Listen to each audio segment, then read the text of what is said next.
We are talking about your prescription drug costs, your Social Security check, the quality of nursing homes, the safety of your retirement savings from fraud, your ability to stay in your own home as you age, and the mental health care that Medicare will now be required to cover more completely than ever before.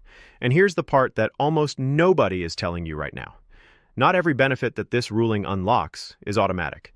Some of these protections only activate if you take action. Some have deadlines. Some require you to update your information with the right agency before a window closes.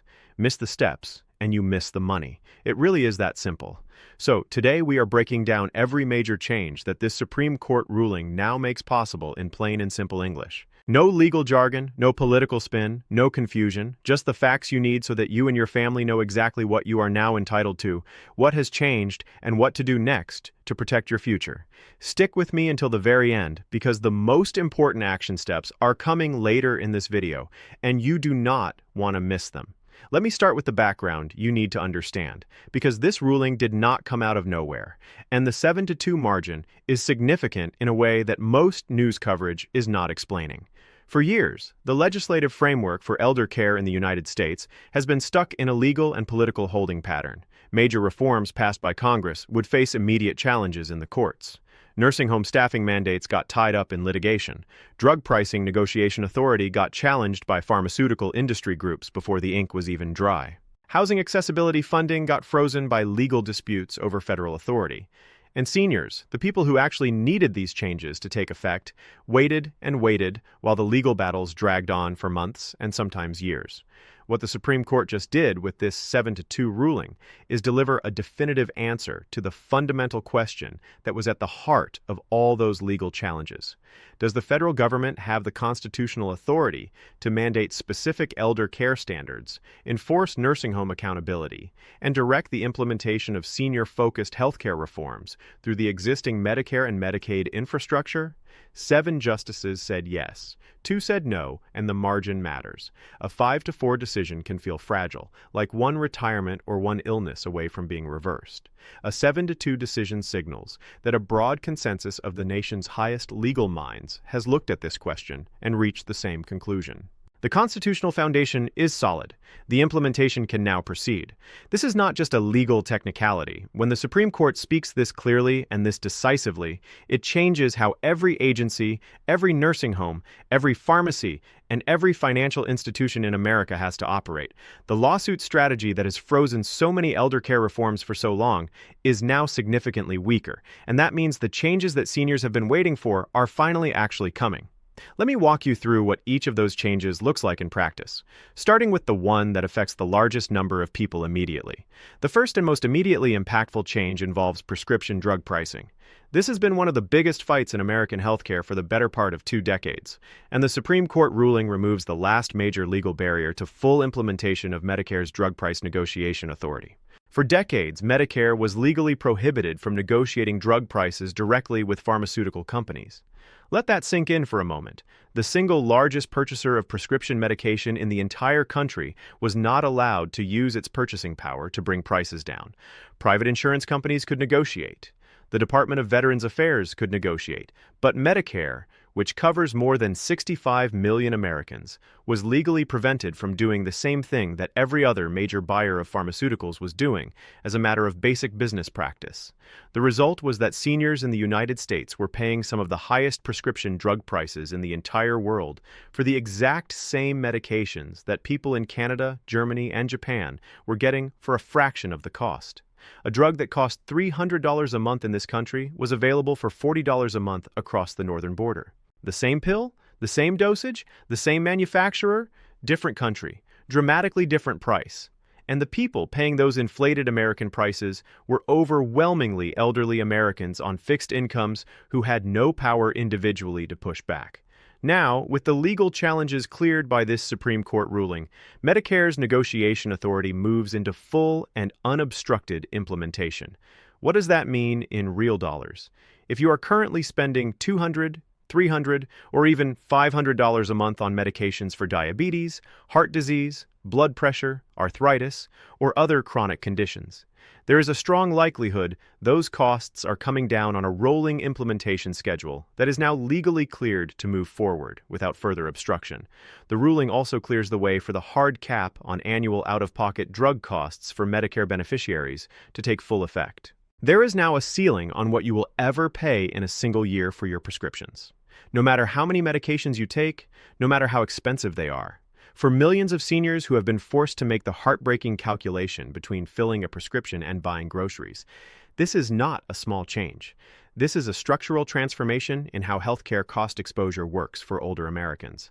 The second major area affected by this ruling involves Social Security, specifically the cost of living adjustment formula and the long-term funding structure. Social Security has been the financial backbone of retirement in America since 1935. It was built as a promise. You work, you contribute, and when your working years end, the system supports you.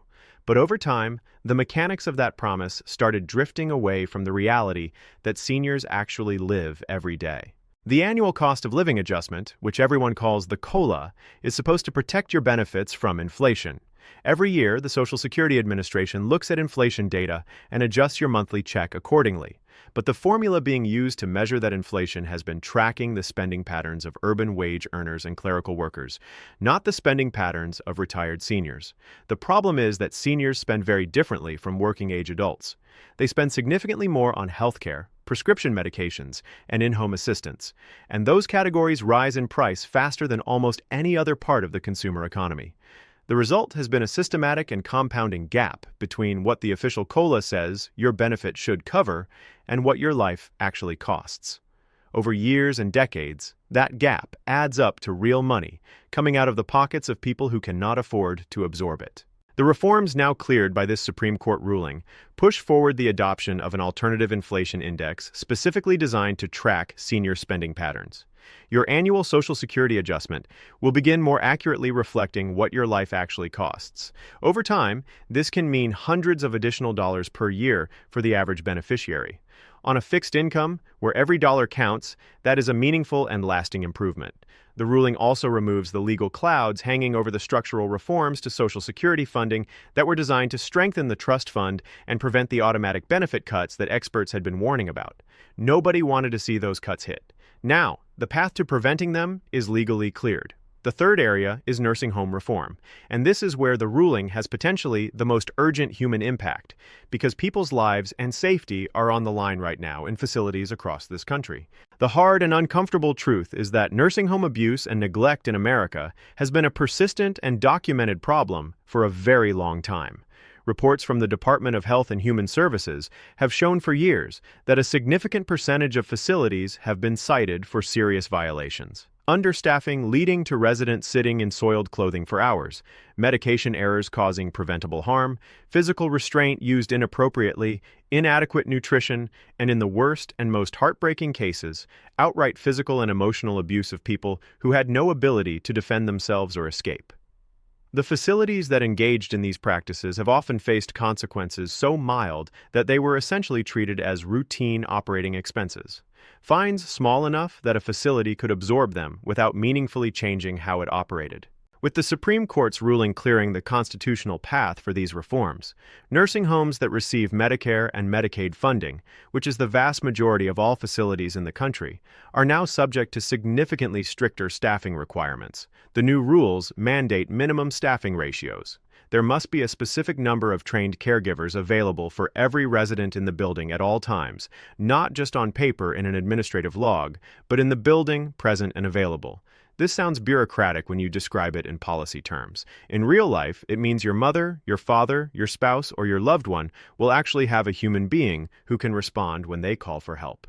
Understaffing has been at the root of countless tragedies inside care facilities, and the legal framework to address it is now firmly in place. The penalties for safety violations are also rising significantly. In the past, fines were sized in a way that made them easy to absorb and ignore. That changes now. Repeat offenders face the possibility of losing their Medicare and Medicaid funding entirely, which for most facilities is not a financial setback, but the end of the business entirely. That is a fundamentally different kind of incentive than a fine that gets built into the operating budget.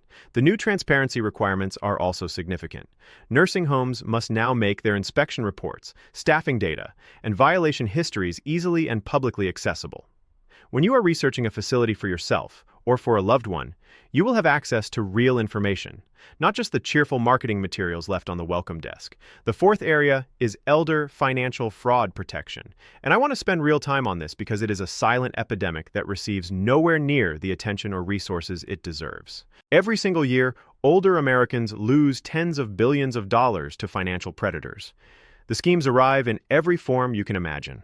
Phone calls from people pretending to be IRS agents demanding immediate payment. Medicare fraud where someone uses your information to bill for services you never received. Investment scams promising returns that do not exist. Romance scams targeting widows and widowers who are lonely and vulnerable.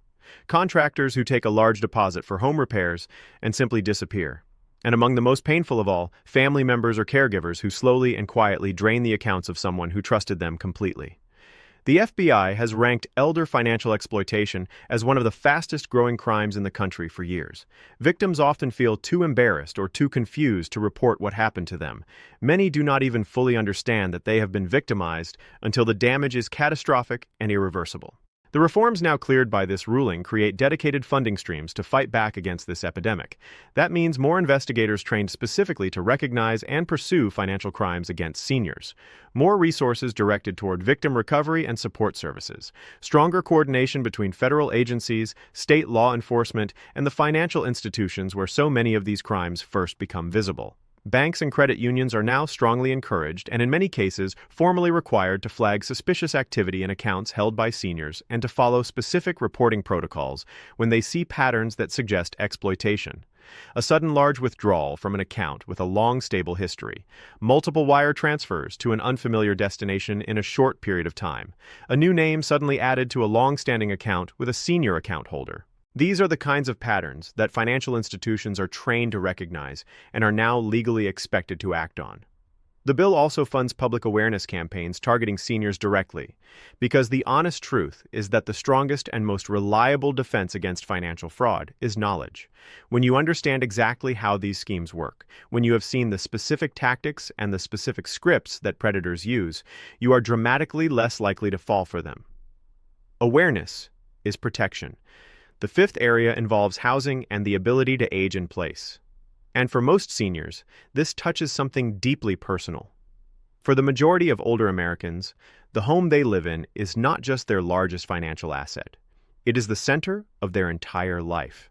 The rooms where they raised their children, the kitchen where they cooked thousands of family meals, the neighborhood where they know the names of the people on every block. The ability to stay in that home as you age, to grow older, surrounded by your memories and your community, is something that most people want more than almost anything else. But the physical reality of most American homes is not designed for the later stages of life. Stairs that were easy at 40 become genuinely dangerous at 75. Bathrooms without grabbers become accident sites that send hundreds of thousands of seniors to emergency rooms every year. Doorways too narrow for a walker or wheelchair become barriers to independence, and the modifications needed to make a home safe for aging in place can cost thousands of dollars that many people on fixed incomes simply do not have available.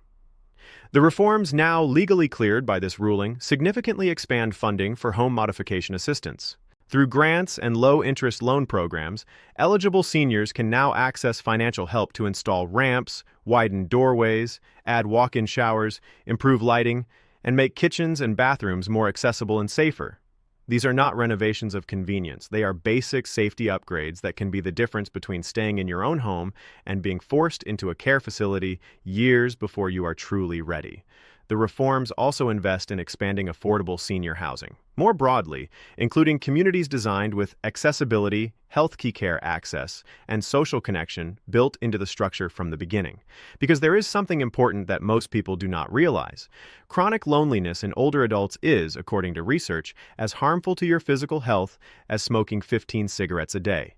That is not a metaphor or an exaggeration.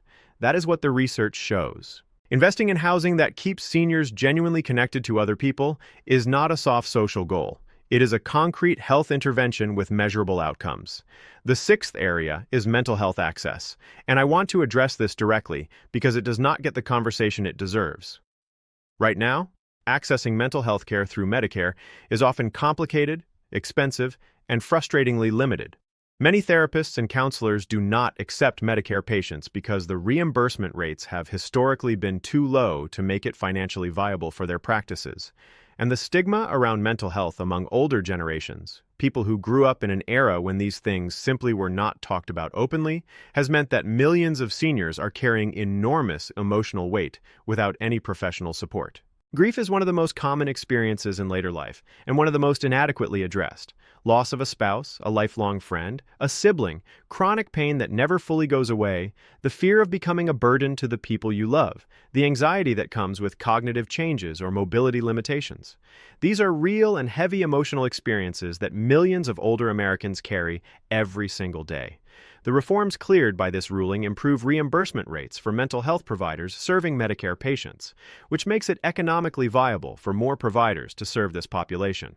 They expand telehealth options so that seniors in rural areas or with mobility challenges can access counseling from home. Seeking help is not weakness for older adults who grew up in a different cultural moment. It sometimes takes specific intentional access to make that step possible, and this ruling removes significant barriers to getting there. The seventh area is caregiver support, and this is a topic that falls through the cracks of nearly every policy conversation, despite affecting tens of millions of American families. Right now, there are an estimated 53 million unpaid family caregivers in the United States. Sons and daughters who have arranged their entire professional and personal lives around the needs of an aging parent. Spouses in their 70s caring for a partner with dementia. Siblings who drive 3 hours each way every weekend to check on an elderly family member who cannot live alone.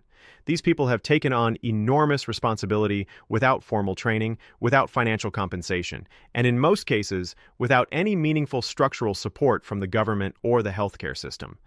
Caregiver burnout is not a vague concern. It is a documented health crisis. Depression among family caregivers is extremely common. Physical health deterioration in caregivers is well documented, and historically these individuals have received almost no recognition, no training, and very little in the way of financial relief. The reforms now green, lit by this Supreme Court ruling, change that in concrete ways. New tax credits are now available for family caregivers, allowing them to offset some of the real out-of-pocket costs they absorb while caring for a loved one. There is funding for caregiver training programs so that family members managing complex medical situations at home can do so safely and effectively. And there are expanded respite care options that allow caregivers to take necessary breaks without the guilt and fear that comes with feeling like they are abandoning their responsibilities. A rested and supported caregiver provides better care. That is not just a feel-good statement. It is what the research consistently shows. This is a win in every possible direction. The eighth area involves Medicare expansion, specifically the push toward covering dental, vision, and hearing services. 3 categories that original Medicare has historically excluded, and that the Supreme Court ruling now provides clearer legal footing to address.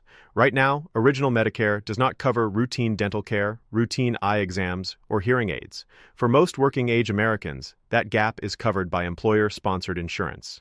But for retirees on Medicare, it represents a significant and often devastating financial exposure. And here's the thing that most people do not understand. These are not cosmetic or optional services. Untreated gum disease has been linked in the research literature to increased risk of heart disease, diabetes complications, and cognitive decline. Vision problems increase the risk of falls, which are the leading cause of injury-related death in Americans over 65. And untreated hearing loss is one of the strongest and most well-established modifiable risk factors for dementia. These are health issues with serious downstream consequences, not luxury services. The reforms cleared by this ruling include new subsidies to help Medicare beneficiaries afford hearing aids, which currently cost between $2,000 and $7,000 out of pocket for most seniors, a sum that is simply not available to the majority of people living on fixed retirement incomes. It includes expanded dental care access through federally qualified health centers and pilot programs designed to test broader dental coverage models, and it expands vision care access through community health programs in areas where access is most limited. This is real and meaningful progress toward closing a gap that has been causing real harm for a very long time. Now, I want to spend time on the part of this video that matters most practically because this is where the difference between knowing about these changes and actually benefiting from them gets determined. Not everything unlocked by this Supreme Court ruling is automatic. Some of these protections and benefits require an application. Some require you to update your information with Medicare or with the Social Security Administration before a window closes. Some have enrollment periods with specific deadlines. If you do not take action during those windows, you may not be able to claim what you are entitled to until the next enrollment period opens. And in some cases, that can mean waiting a full year or longer. Here is what to do this week. Start by going to the official Social Security Administration website, which is ssa.gov, and logging into your My Social Security account. If you do not have one, create one. It is free. It takes about 15 minutes, and it is where you will be able to see your current benefit amount, any adjustments that are being processed, and any actions that may be required from you to take full advantage of the changes now in motion. If you have questions about Medicare specifically, every state in the country has a state health insurance assistance program commonly called SHIP. These programs provide free, unbiased, one-on-one counseling to people with Medicare questions. A trained counselor will sit down with you, review your current coverage, and help you understand exactly what the new rules mean for your specific situation. This service is completely free. The counselors are not selling you anything. They are there specifically to help people like you navigate changes exactly like these. If you are in or approaching a nursing home situation for yourself or a family member, use the new public transparency requirements to do real due diligence. Go online and look up inspection reports, staffing data, and violation histories for any facility you are considering. This information is now legally required to be publicly accessible, and it gives you the ability to make a genuinely informed decision rather than having to rely on a brochure. And here is a critical warning that I want you to take very seriously. Scammers move fast. Within days of any major Supreme Court ruling or legislative development, financial predators begin crafting their pitches around it. Within days of this ruling coming down, people are already going to start receiving phone calls, text messages, and emails from scammers claiming they can help you sign up for new benefits under the new rules for a fee or in exchange for your Medicare number, Social Security number, or banking information. Do not engage with any of these contacts. Do not provide any personal information. Do not pay anyone for help accessing these benefits. All legitimate government services are free. The Social Security Administration will never call you demanding immediate action or threatening consequences if you do not act right now. Medicare will never ask for your credit card number over the phone. If anything feels wrong, hang up, close the browser tab, and call the official agency directly using the number on your Medicare card or from the official government website. Let me close by stepping back and asking you to think about what this moment actually represents. Think about what has kept seniors in this country up at night for years, standing at the pharmacy counter calculating which prescription to skip this month because you could not afford them all, watching a parent or a spouse in a nursing facility that was too understaffed to provide basic dignity and safety, getting a call from your bank about a transaction you did not recognize, sitting in a waiting room for a Medicare-covered service and being told that the mental health professional you need does not accept your insurance, struggling to stay in the home where you raised your family because you cannot afford the modifications that would make it safe. These are not abstract policy concerns. These are real experiences happening in the real lives of real people across this country every single day. This Supreme Court ruling does not solve every problem overnight. No single legal decision ever does, but it removes the last major legal obstacle standing between American seniors and a set of reforms that are concrete, meaningful, and long overdue. It clears the path. The implementation takes time. Budget battles continue every year.